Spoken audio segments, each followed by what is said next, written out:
Yung mga naakay ko na nadala sa simbahan because niluluto ko sila sa pananalangin. Isinusulat ko ang kanilang mga pangalan. May notebook ako, sabi niya. Nililista ko sila lahat. Lord, itong tao na to, ganyan-ganyan. Alam mo, magulat ka na lang po sa kanalapitan yan, sabi niya. Islander na hindi nga marunong magsalita eh. Paano na pa?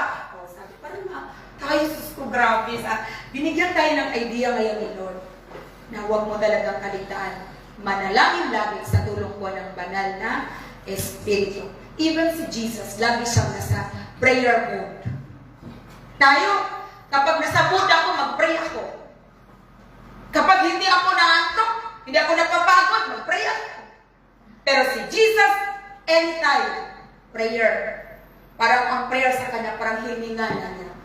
Amen po. Tayo nga ngayon, isaguto mo na, hindi nga makapag-pray. Even sa food, wala na, kain na kaagad, wala mo na. Subo na muna kaagad, wala kayo kain.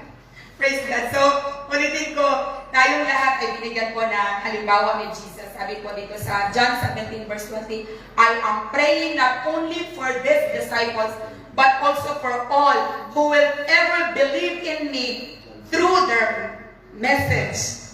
Oo. So, ibig sabihin ko, yung mensahe, yung mabuting balita po na inihasig natin, sabi ko ni Jesus, sa lahat po ng naniniwala doon, pinapanalangin ko kayo mga alagad ko, pati lahat ng mga maaakay ninyo sa gawain. Praise God. Kaya nga, yung mga naaakay natin dito, halimbawa, si Ate Grace, sa totoo lang, namimiss ka rin talaga namin ate, kung namiss mo kami, namiss. Tinatanong nga kita nung pumunta kami dito nung January ba yun? Yes po. Oo, yung parang blessing dito lang yung bagong worship center. Sabi ko si Kuya Nestor, si Ate Grace, praise God, may nagpe-pray sa inyo. Praise God. Actually, doon po sa amin, Shalom School of the Holy Spirit. Isa sa mga example namin talaga doon, ay ililista lang po nila yung mga gusto nilang akayan kay Lord. Alam mo, lahat sila may listing, may listahan. Sabi ko, hanggat mailista nyo, isulat nyo dyan kasi ipo-forward ko yan sa ating intercessory prayer. Alam niyo po, last week po, 2 oras po kami, nagkwentuhan kami. Ano nang nangyari sa mga ililista nyo? Number 1, nag-submit doon. Yun yung classmate nila ngayon na nasa San Diego, California. With sacrifice yun, kuya, kasi alas 4 na madaling araw sa kanila doon. Gigising siya para maka-attend ng school ng Shalom School of the Holy Spirit. Alam mo po ang nangyari? Dahil may problema siya sa anak niya. Sabihin ko ito dahil may license naman tayo na sabihin, drug addict yung anak niya. Pabalik-balik sa rehab center, akala niya wala nang pag-asa. But then, nung isinuko niya kay Lord, siya din! Hinanap niya si Lord, ipinagpipray niya araw-araw ang kanyang anak, yung ate niya, lahat kami nagpipray. Maniwala ko kay binago ni Lord. Amen. Yung dating 19 years old, ang laking tao, tapos na hindi magpaputol ng buko, hindi magtrabaho, hindi mag-aral. Ngayon, nagpaputol na ng buko, nagtrabaho na, mag-aaral na. Amen. Grabe kasaya ng mga ito. Dahil hindi pala suntok sa hangin itong araw-araw natin ang pagpipray. Amen. Kapag nagpipray ka na ngayon, tapos every Sunday lang, tugdagan pa natin. Diba? Kasi yun ang napapansin ko eh. Kasi, di ba, pinag-pray namin sa intercessory every 3 p.m. po. Alam mo po, yung kapatid niya, araw-araw, every 7 a.m. nagpipray. Meron pa akong ini-endorse ko pa doon sa ibang prayer group. Para bang nagsanib yung pwersa ng grabe ang mga SSHS 20 plus nila. Kuy, di mapupnag sila sa kasasabi na ito po nangyari sa akin. Yung anak ko na number 1 din pa, palatakas, ayaw talaga na magandang gawain. One time na doon sa Kalumpang chapter, sabi daw, Mama, hatid kita doon sa Kalumpang kasi may klase na ako malapit. Sabi niyo, anak, umatin ka. Hindi daw maatin. Ang ginawa ni Lord, pinaalis yung classmate, kaya bumalik doon sa gawain umatin. Amen. See? Gagawa si Lord ng paraan. Huwag kang mag-alala, ulitin ko po, ang kailangan ni Lord, frequency din. Dagdagan mo naman kasi sa langit, meron tayong, kung ito, may offering box tayo, kung makinig tayo dito, sa langit may prayer box tayo. Kailangan mag-overflow ang ating prayer box sa langit. Kailan mo ito bubuksan kapag palagay mo napakabigat na at punong-puno na. Kailan mo matanggap ang himala ng panalangin mo kapag nag-overflow na ang prayer box mo sa langit. Ngayon, kapag nag-pray ka, sus ko, minsan lang sa isang taon, grabe naman yun. Minsan lang sa isang buwan, or minsan lang sa isang linggo. Alam mo, ang gusto nga ni Lord pray unceasingly. Sumakay ka sa MRT, kung naisip mo ngayon, may nakita ka, uy, parang kamukha ng anak ko yun, yung anak kong Lord, salam. Ibig sabihin, alam mo dati, yung kapatid ko na problemado, adik na ng kaadikan, ginawa na. Alam mo po, kahit saan ako, maglalakad ako, parang, pag may matangkad na, parang nabukaan ko siya. Parang tapos naalala ko ito yung kapatid ko, pinagpipray ko kaagad na ganito yung adik ko na kapatid. Yung talaga grabe lahat ng mga kaadikan talaga. Sus, alam mo, nawala sa amin 3 taon.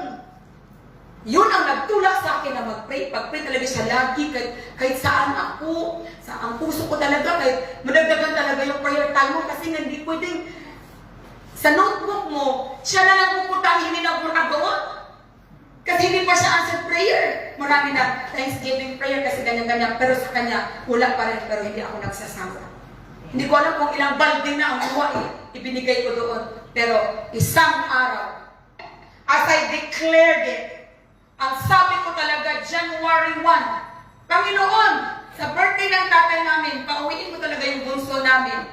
November 22 pa ang birthday ng tatay ko. Bakit ko sinasabi yung November 22? Nakakatanggal naman. Hindi ko na sinabi na February na lang sana. February 14. Wala. Kung bakit tiniklara ko talaga yun. True enough lang yan. Talaga pagdating ng November 22, bumalik talaga sa amin. Amen. Kaya pa ng bunso namin kapatid yung may anak na. Diyos ko, akala namin hambalusan ng... Pero wala po, hindi nangyari. Grabe, inihanda ni Lord ang lahat.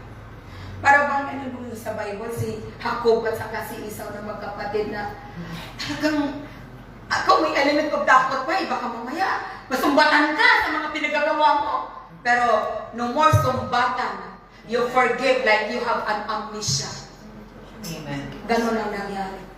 Si Lord, grabe talaga pag kumilos. Amen! Hayaan natin na kumilos ang Lord bago pa tayo na ulitin ko po yung mga akay natin, yung mga bago pa yan dinala dito, meron akong Diyos na nagpudyok sa ating mga puso na ipagpipray sila. Huwag kayong mag-alala. Halimbawa, ang ipinagpipray mo asawa mo or anak mo na sobra talaga sa kakulitan. Halimbawa, yung pamangkin ko po na Koreano. Last month kasi diba nalulong sa gadget? Alam mo po, nag-stop ng schooling. Ngayon, mandatory po sa Korea na pumunta sa military, mag-training. Ngayon, ang nangyari ay, sa first month pala ng training nila, walang cellphone. Anong nangyari? Alam naman, mag-cellphone ka doon, may ano ka na doon. After 1 month, tumawag na sa ate ko. Sabi pa ng ate ko, Alma, tumalab talaga yung prayer mo kay Yusuf. Yun din ang sabi talaga ng ate ko, kahit basahin ko pa dyan sa cellphone ko. Alma, palagay ko, resulta yung nangyari kay Yusuf, resulta ng parang panalangin niyo sa kanya. Sobrang ganda ng ginawa ni Lord sa kanya. Bakit? Dahil daw hindi, nag-stop na siya sa pag-aaral, diba? Sabi daw sa trainer niya, Yusuf, pero hindi ka na nag-aaral. Ngayon, tuloy-tuloy ka na sa pagiging sundalo sa military daw. Sabi naman ng ate ko, ay Alma, kung anong desisyon niya, sige, go ahead sa desisyon mo doon, para hindi na ako mas-stress sa'yo, hindi mo daw sinabi. Sabi niya, ay naku, salamat mo kasi naka-escape ko, nakalayo na ako sa banggaan nila lagi kasi na-stress niya eh. Pero ngayon, salamat sa Diyos, gagawa at gagawa si Lord ng paraan. Oo, exciting talaga kasi ako din, parang sumurrender na kay Lord talaga. Lord, hindi ko na po kaya. Pero, I didn't stop praying. Oo. Parang naiyak din ako ng konti pala. Hindi kasi natuwa din ako kasi nga sabi ng ate ko, yun din talaga ang bungad ng ano niya na na-appreciate din pala niya na pinag-pray din. Kasi siya, habang sinasabihin ko siya na ganito, huwag mo nang, kung anong mga pinagsasabi mo na sa ano mo, ganyan, mag-pray ka ng ano talaga, tapos mag-Bible tayo, ganyan-ganyan. Dumating kasi sa time na, siyempre po, hindi pa rin siya sanay magbasa ng saan banda dyan, sa ano, sige ha, Ang tagal din namin dalawa. Kasi sige, basahin natin page, saan bukod mo na dito, Alma, nandyan, hindi mo mawala. Kasi nga, may binigay ko ng Bible, sige, titinan ko, pareho lang tayong Bible. So, same page, ganito, kasi may iba-ibang version, di ba? Sinagaan ko rin yung ate ko. Nasa panahon ba na down siya, sa panahon na gusto niya sumurrender, may pinapadala talaga si Lord na kalakasan para sa kanya. Ganun tayo. Sobrang masurpresa si Lord para sa